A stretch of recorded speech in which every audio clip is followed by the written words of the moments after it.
Bonjour, bienvenue à chacun et chacune de vous pour cette liturgie de la parole que nous allons vivre ensemble ce matin. Vous qui peinez, vous qui ployez sous Nous le allons donc nous fardeau, préparer à la présence du Seigneur dans sa parole. L'Eucharistie est le centre même de la vie de l'Église. La liturgie de la parole sans l'Eucharistie soutient la volonté des fidèles de faire Église en demeurant des communautés vivantes. Qu'elle avive le désir de l'Eucharistie, ce mystère qui réalise l'unité de la foi autour de l'unique pasteur, le Christ ressuscité. Nous aurons distribution de la communion avec des hosties déjà consacrées qui sont dans le tabernacle. Nous utiliserons le prions en Église pour les prières et les lectures, mais la liturgie eucharistique sera remplacée par une prière de louange. Levons-nous donc et accueillons le livre de la parole en écoutant ce chant. Et mettez-vous à mon école. Je suis doué, humble de cœur. Venez à moi, vous qui peinez, vous qui ployez sous le fardeau. Au bout d'un long hiver, l'espoir d'une saison nouvelle. Rappelle-toi Jésus, qui franchit le désert, conduit par un amour fidèle. Car depuis qu'il est venu, en nous tout a changé. Un monde est disparu, un autre monde est né, depuis qu'il est venu.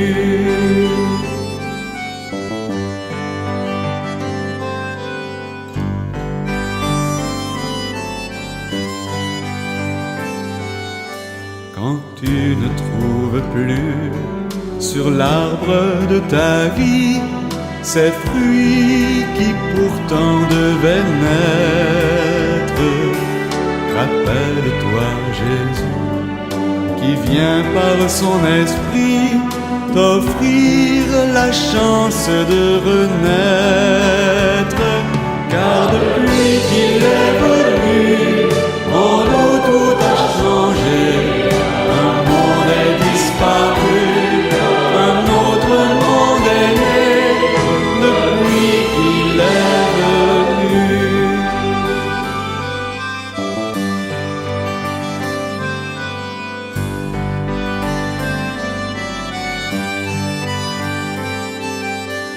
Et quand tu n'oses plus rentrer à la maison, gêné de tes jours de faiblesse, rappelle-toi Jésus, qui veut dans son pardon ouvrir ton cœur à sa tendresse.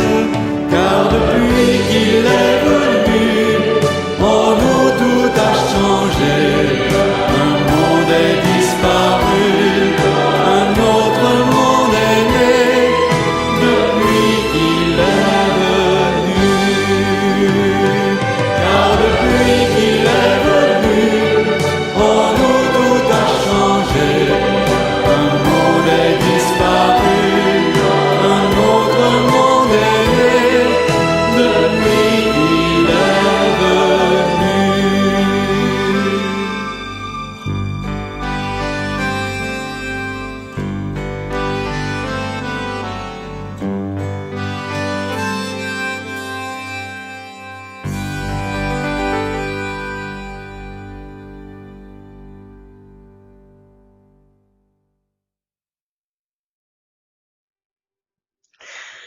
Nous pouvons réciter ensemble l'antienne d'ouverture. Vierge sage et prévoyante, Catherine de Sienne a gardé sa lampe allumée pour sortir à la rencontre du Christ. Alléluia. Nous sommes rassemblés au nom du Père, du Fils et du Saint-Esprit. Amen.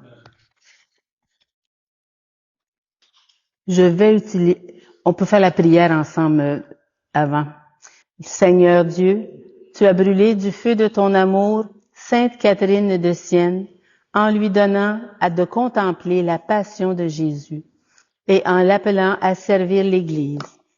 Par son intercession, accorde à ton peuple, uni au mystère du Christ, d'exulter sans fin quand sa gloire se révélera.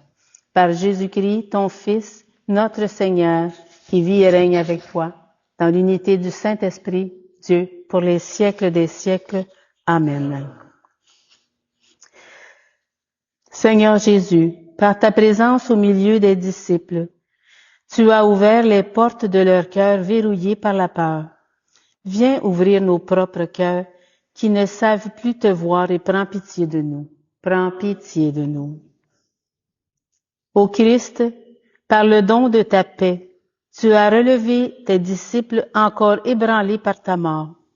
Viens rallumer notre espérance et prends pitié de nous. Prends pitié de nous.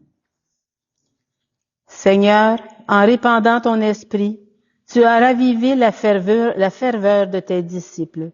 Viens nous redonner du souffle quand nous étouffons d'angoisse et prends pitié de nous. Prends pitié de nous. Que Dieu, dans sa tendresse inépuisable, nous fasse miséricorde, qu'il nous pardonne nos péchés et nous conduise à la vie éternelle. Amen.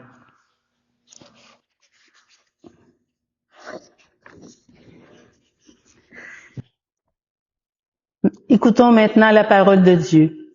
Que cette parole soit toujours proclamée en ce lieu et qu'elle nous révèle le mystère du Christ.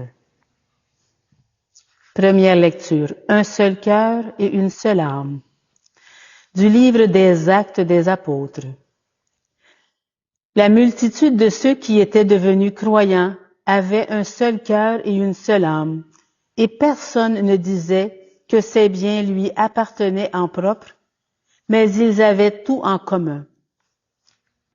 C'est avec une grande puissance que les apôtres rendaient témoignage de la résurrection du Seigneur Jésus, et une grâce abondante reposait sur eux tous. Aucun d'entre eux n'était dans l'indigence, car tous ceux qui étaient propriétaires de domaines ou de maisons les vendaient, et ils apportaient le montant de la vente pour le déposer aux pieds des apôtres. Puis, on distribuait en fonction des besoins de chacun. Il y avait un Lévite originaire de Chypre, Joseph, surnommé Barnabé par les apôtres, ce qui se traduit « homme du réconfort ». Il vendit un champ qu'il possédait et en apporta l'argent qu'il déposa aux pieds des apôtres. Parole du Seigneur, nous rendons grâce à Dieu. Ensemble pour le psaume, le Seigneur est roi, il s'est vêtu de magnificence. Le Seigneur est roi, il s'est vêtu de magnificence. Le Seigneur a revêtu sa force. Le Seigneur est roi, il s'est vêtu de magnificence. Le Seigneur et la terre tient bon inébranlable. Dès l'origine, ton trône tient bon. Depuis toujours, tu es. Le Seigneur est roi, il s'est vêtu de magnificence. Tes volontés sont vraiment immuables. La sainteté emplit ta maison. Seigneur, pour la suite des temps. Le Seigneur est roi, il s'est vêtu de magnificence. Alléluia, Alléluia, Alléluia, Alléluia. Il faut que le Fils de l'homme soit élevé, afin qu'en lui tout croyant ait la vie éternelle. Alléluia, Alléluia, Alléluia, Alléluia.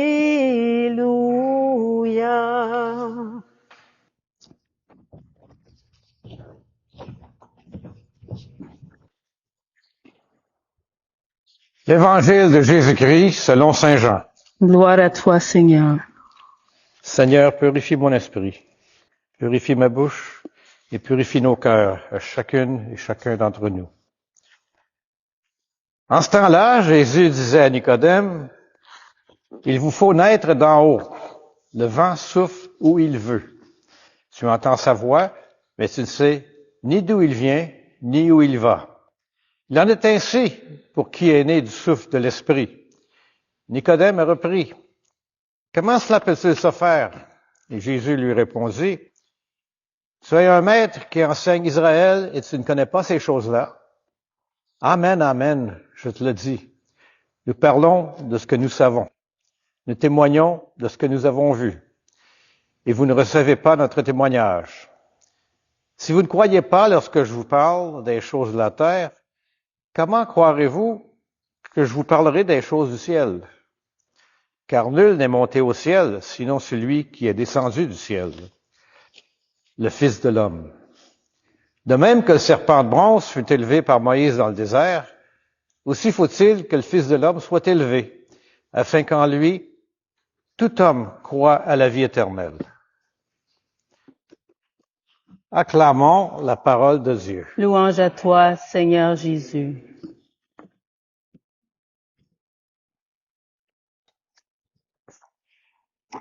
Alors, chers frères et sœurs dans le Christ, ne t'étonne pas si je te dis, il vous faut naître d'en haut. Ces paroles de Jésus à Nicodème résonnent aujourd'hui d'une façon particulière. Nous sommes, comme ce pharisien, venus de nuit, souvent perplexes devant les mystères de Dieu qui nous dépassent. Dans notre première lecture des Actes des Apôtres, on a entendu, comme les disciples remplis de l'Esprit Saint, continueraient à répandre la bonne nouvelle, malgré l'opposition. Ils proclamaient qu'il faut obéir à Dieu plutôt qu'aux hommes. Cette obéissance n'est pas un simple acte de soumission, mais c'est une réponse à cette renaissance dont parle Jésus. Naître d'en haut, naître de l'eau et de l'esprit. Qu'est-ce que cela signifie vraiment pour nous aujourd'hui? Jésus utilise l'image du vent. Le vent souffle où il veut, tu entends sa voix, mais tu ne sais ni d'où il vient, ni où il va. L'Esprit de Dieu, c'est comme ce vent. C'est insaisissable, imprévisible. Mais pourtant, c'est bien réel dans ses effets. Nicodème, qui est un homme instruit et respecté, se trouve pourtant démuni face à cette sagesse qui dépasse l'entendement humain. Comment cela peut-il se faire, demande-t-il. Sa question, c'est aussi la nôtre. Comment pouvons-nous renaître quand le poids des habitudes, des blessures et des échecs nous maintient prisonniers dans notre vie humaine? Le psaume 33, qu'on a prié ensemble, nous donne une piste. Quand un malheureux appelle, le Seigneur entend. Avant même que nous comprenions comment renaître, Dieu entend notre appel. Notre renaissance commence par ce cri du cœur, cet appel à l'aide qui reconnaît notre besoin de transformation. Et Jésus dit à Nicodème, « Nul n'est monté au ciel, sinon celui qui est descendu du ciel, le Fils de l'homme. » Dans ces paroles se révèle le paradoxe central de notre foi. Pour que nous puissions monter, Dieu a d'abord dû descendre. Pour que nous puissions naître d'en haut, le Très-Haut a dû naître parmi nous. Et puis vient cette image puissante qui éclaire tout. De même que le serpent de bronze a été élevé par Moïse dans le désert, aussi faut-il que le Fils de l'homme soit élevé, afin qu'en lui, tout homme qui croit ait la vie éternelle. Souvenons-nous de ce récit du livre des Nombres. Dans le désert, les Israélites, mordus par des serpents venimeux, étaient sauvés en regardant le serpent de bronze élevé par Moïse. Aujourd'hui, c'est vers le Christ élevé sur la croix que nous sommes invités à tourner notre regard. Là où nos regards pourraient ne pas voir que souffrance et les défaites, la foi nous fait renaître l'amour qui nous sauve et nous fait renaître. Cette élévation du Christ a deux sens. Elle évoque à la fois sa crucifixion et sa glorification. Par sa croix, Jésus nous rejoint dans nos ténèbres, et par sa résurrection, il nous élève vers la lumière divine. Cette double dynamique c'est au cœur de notre reconnaissance et de notre renaissance spirituelle. Frères et sœurs, nous qui avons été baptisés, nous avons déjà été plongés dans cette mort et cette résurrection du Christ. Mais notre renaissance baptismale doit se déployer jour après jour, dans une conversion permanente. Comme les disciples des Actes, nous sommes appelés à témoigner de cette vie nouvelle qui est en nous. Alors, pour la semaine qui vient, je vous propose cette question. Où souffle l'Esprit dans ma vie d'aujourd'hui? Quels sont ces mouvements intérieurs, ces appels peut-être discrets, ces inspirations que je pourrais négliger parce qu'ils me surprennent ou me dérangent? Comment le vent dont on entend la voix, sans savoir d'où il vient, où il va, l'Esprit nous invite souvent à des chemins imprévus. Osons, comme Nicodème, poser nos questions à Jésus, même si elles révèlent notre incompréhension. Osons confesser notre besoin de renaître. Et surtout, osons lever les yeux vers le Christ élevé, qui attire à lui tous ceux qui croient, pour les faire passer avec lui des ténèbres à la lumière, de la mort à la vie. Que cette parole nous accompagne et nous transforme. Amen. Amen.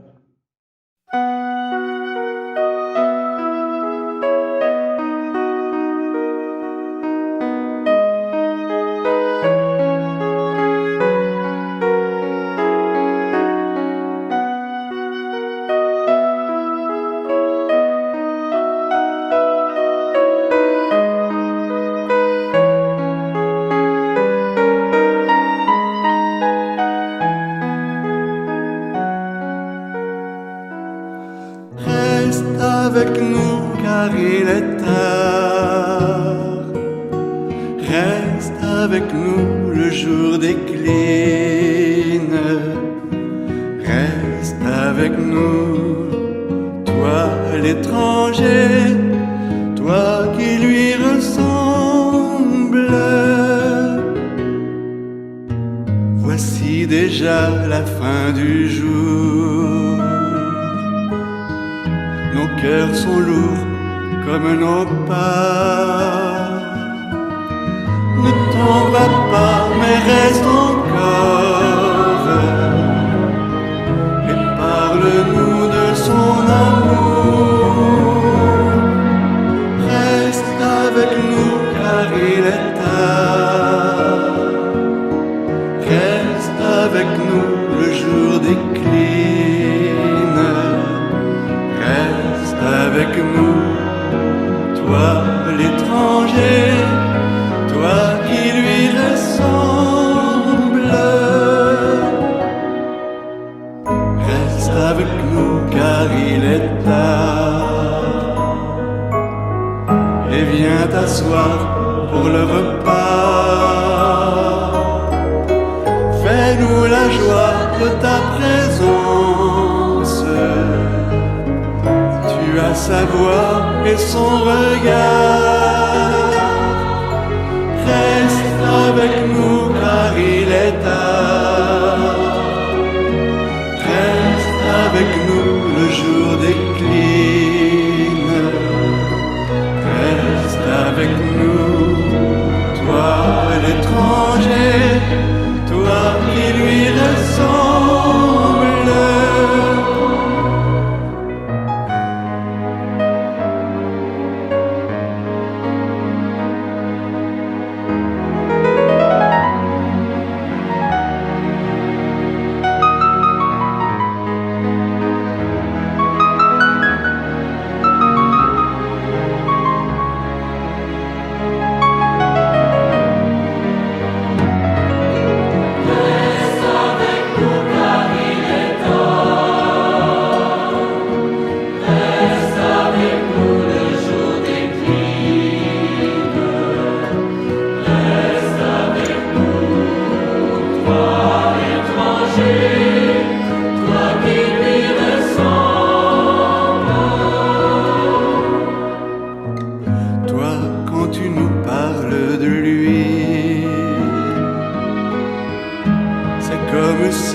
La prière de louange que nous allons entendre n'est pas dans le prion, mais entre chaque partie de la prière, nous dirons ensemble, nous te louons. Dieu notre Père, nous te louons, nous te bénissons. Au matin du monde, dans le jardin de la jeunesse, tu cherchais l'homme et la femme honteux de leurs péchés. Et déjà, ton cœur inventait la promesse qui allait ensemencer l'espérance d'un amour plus fort que tout péché et toute mort. Nous te louons. Dieu de tendresse et de pardon, tu as visité ton peuple.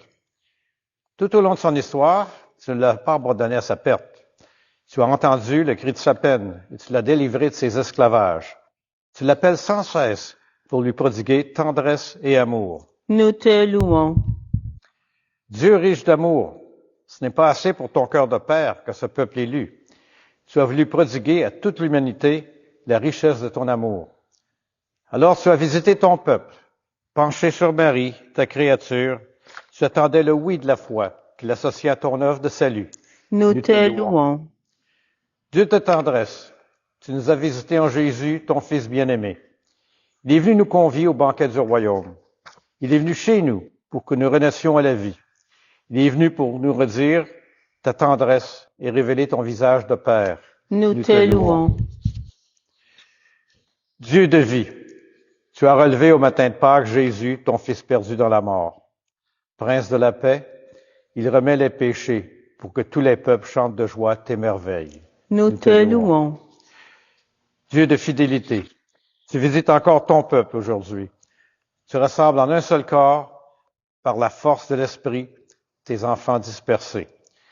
Il manifeste ta tendresse aux plus pauvres et aux plus démunis, à ceux qui cherchent sans trouver, à ceux qui désespèrent, pour qu'un jour nous soyons tous réunis auprès de toi, Père, pour chanter notre allégresse avec Jésus, ton Fils, dans l'esprit d'amour. Nous te louons.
Unis dans le même esprit, nous pouvons chanter avec confiance la prière que nous avons reçue de notre Sauveur.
Mais délivrons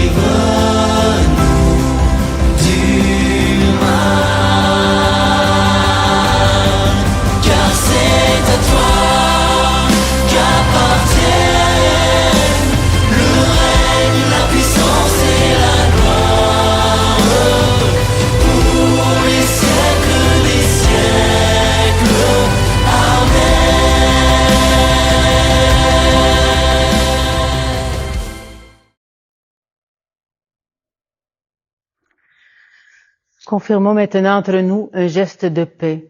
Que la paix du Seigneur soit sur chacun et chacune de vous. C'est Pierre-Louis.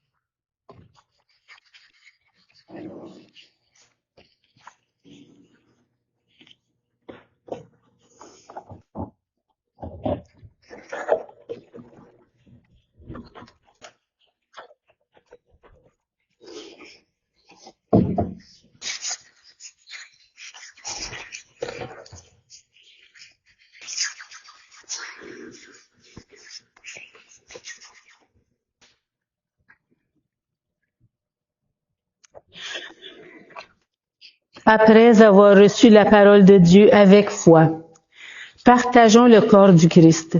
Que cette communion nous unisse à toute l'Église qui se rassemble à ce jour à travers le monde pour proclamer la mort et la résurrection du Christ.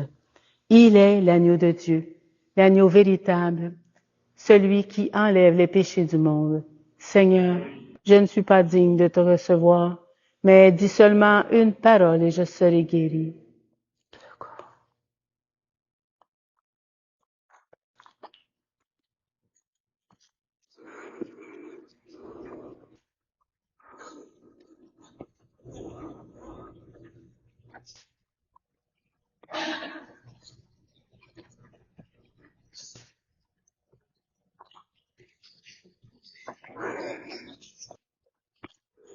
Ensemble, pour l'antienne de communion, Dieu est lumière. Si nous marchons dans la lumière, nous sommes en communion les uns avec les autres et le sang de Jésus-Christ, son Fils, nous purifie de tout péché. Alléluia.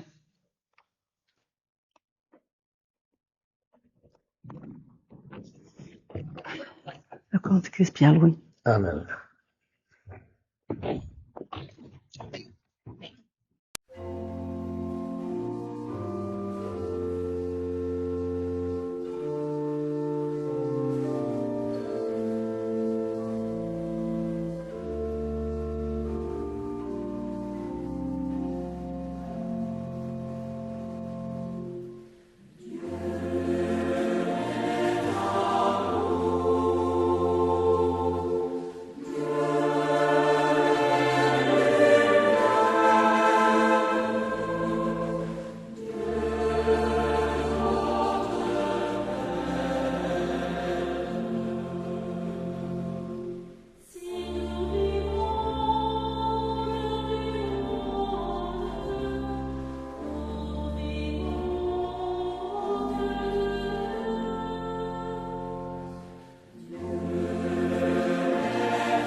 Récitons maintenant ensemble la prière après la communion. Que la vie éternelle nous soit donnée, Seigneur, puisque nous sommes nourris à la table du ciel, où Sainte Catherine trouvait aussi un aliment pour la vie de son corps. Par le Christ notre Seigneur. Amen. Que le Seigneur nous bénisse et nous garde. Qu'il fasse resplendir sur nous son visage et qu'il nous accorde sa grâce. Et que Dieu Tout-Puissant d'amour nous bénisse, le Père, le Fils et le Saint-Esprit. Amen. Allons proclamer l'Évangile du Christ. Nous rendons grâce à Dieu. Je vais vous partager la petite méditation d'aujourd'hui. Je ne sais pas si vous l'avez lu. C'est de n'avoir qu'une seule âme et un seul cœur est une attitude que les communautés chrétiennes doivent toujours cultiver.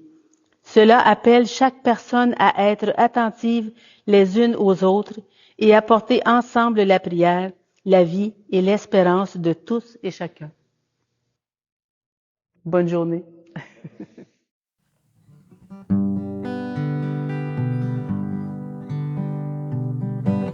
Va plus loin,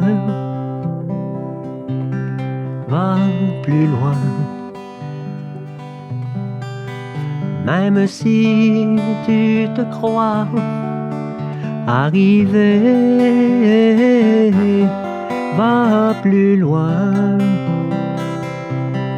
va plus loin. Le voyage est à peine commencé et la route est encore longue vers la fraternité et l'horizon de l'amitié. Viens, suis-moi, mon ami, n'aie pas peur, même si l'obscurité nous aveugle. Je suis là et je marche avec toi. Ensemble nous irons, l'espoir au fond du cœur, car au bout de nos peurs et au bout de nos peines, il y a la lumière tout au bout du chemin. Va plus loin, va plus loin. Même si tu te crois arrivé, va plus loin, va plus loin. Le voyage est à peine commencé et la route est encore longue vers la fraternité et l'horizon de l'amitié. Je suis là, mon ami, près de toi, même si tu redoutes d'être seul. Je suis là et je marche avec toi. Je te donne la main pour aller sans faiblir. Et la joie dans le cœur, va, regarde plus loin. La lumière promise est au bout du chemin. Va plus loin, va plus loin. Même si tu te crois arrivé, va plus loin, va plus loin. Le voyage est à peine commencé et la route est encore longue vers la fraternité et l'horizon de l'amitié.